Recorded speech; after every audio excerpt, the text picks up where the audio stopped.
வெளிப்படுத்தின விசேஷம் 12ஆம் அதிகாரம் 11ஆம் வசனத்தில் ஆட்டுக்குட்டியானவருடைய இரத்தத்தினால் சாத்தானை ஜெயித்தார்கள் என்று எழுதப்பட்டிருக்கிறது. அதாவது நீங்கள் ஜெயிக்கிற ஒரு நாட்கள் இவை. நீங்கள் ஜெயிக்க போறீங்க. உங்களுக்கு விரோதமாய் போராடுகிற பிசாசு உங்களுக்கு விரோதமாய், குடும்பத்துக்கு விரோதமாய், உங்களுடைய ஊழியத்துக்கு விரோதமாய், உங்களுடைய பிஸ்னஸுக்கு விரோதமாய், உங்களுடைய வாழ்க்கையில் ஒவ்வொரு காரியத்துக்கு விரோதமாக அவன் எழும்பி உங்களை டிஸ்டர்ப் பண்ண, பயப்படுத்த, சோர்ந்து போக பண்ண, முடைக்கு போட கிரியை செய்கிறான். ஒரே போராட்டமாக இருக்குதுன்னு நினைக்கிறீங்களா? போராட்டம் வருவது நல்லது. நீங்கள் ஜெயிப்பீங்க. எப்படி ஜெயிக்கிறாரு? இயேசு கிறிஸ்து சிலுவையில் சிந்தின ரத்தத்தின் மூலம் சாத்தானை ஜெயித்தார். அதே வாக்கு தத்தத்தை நமக்கு தந்திருக்கிறார்.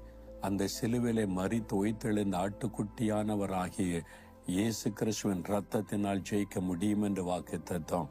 உங்களுடைய வாழ்க்கையில பிசாசு கொண்டு வர போராட்டம் பாவ போராட்டம்.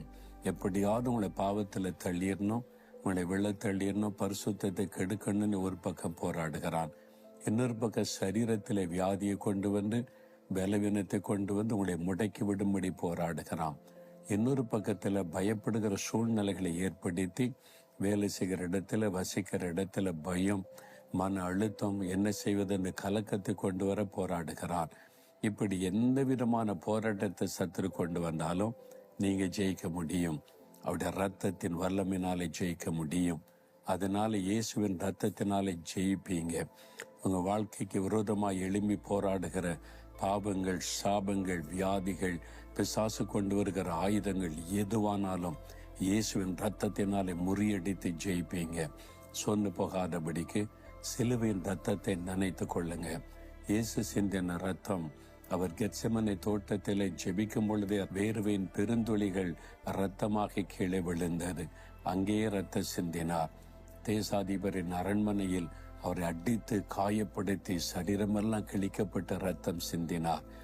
மரணம் அவரை ஜெயிக்கல, அவர் மரணத்தை ஜெயித்தார். உங்களுக்காக எனக்காக சிலுவையில கடைசி சொட்ட ரத்த வரைக்கும் சிந்தி கொடுத்தது நாம் ஜெயிக்க வேண்டும் என்று.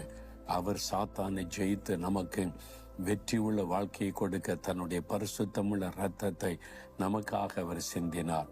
அந்த ரத்தத்தை பயன்படுத்துங்க. இயேசுவின் ரத்தத்தின் வல்லமையினால் சாத்தானை மேற்கொள்ளுகிறேன், இயேசுவின் ரத்தத்தின் வல்லமையினால் ஜெயம் எடுக்கிறேன். அப்படி சொல்லி ஜெபிக்க ஜெபிக்க எல்லா சூழ்நிலையும் மாறும். நீங்க ஜெயிப்பீங்க. ஒவ்வொரு நாளும் அவருடைய ரத்தத்துக்குள்ள உங்களை அர்ப்பணித்துக் கொள்ளுங்க. ரத்தத்துக்குள்ள குடும்பத்தை ஒப்பு கொடுங்க. இயேசுவின் ரத்தத்தினால் ஜெயிக்கிறேன், மேற்கொள்ளுகிறேன் கன்ஃபஸ் பண்ணி அறிக்கையிட்டு ஜெபிங்க. நீ வெற்றி பெற்று கொண்டே இருப்பீங்க. சாத்தானை ஜெயிப்பீங்க. அவன் ஒன்றும் உங்களை மேற்கொள்ள முடியாது. இப்ப சொல்லுங்க, நசரேயனாகிய இயேசு கிறிஸ்துவின் ரத்தத்தின் வல்லமையினால் பொல்லா சாத்தானை நான் மேற்கொள்ளுகிறேன், ஜெயம் எடுக்கிறேன். சத்துரு கொண்டு வரக்கூடிய எல்லா போராட்டத்தின் மீது வெற்றியை நான் எடுத்துக்கொள்ளுகிறேன். எனக்கு ஒருமாய் போராடுகிற சகல கிரியைகளும் இயேசுவின் ரத்தத்தின் வல்லமையினால் அழிக்கப்படட்டும். இன்றைக்கு எனக்கு ஜெயம் கொடுக்கிற தேவனுக்கு ஸ்தோத்திரம். ஒவ்வொரு நாளும் எனக்கு ஜெயம் கொடுக்கிற இயேசுவின் ரத்தத்திற்காய் ஸ்தோத்திரம், ஸ்தோத்திரம். இயேசுவின் நாமத்தில் ஆமேன், ஆமேன்.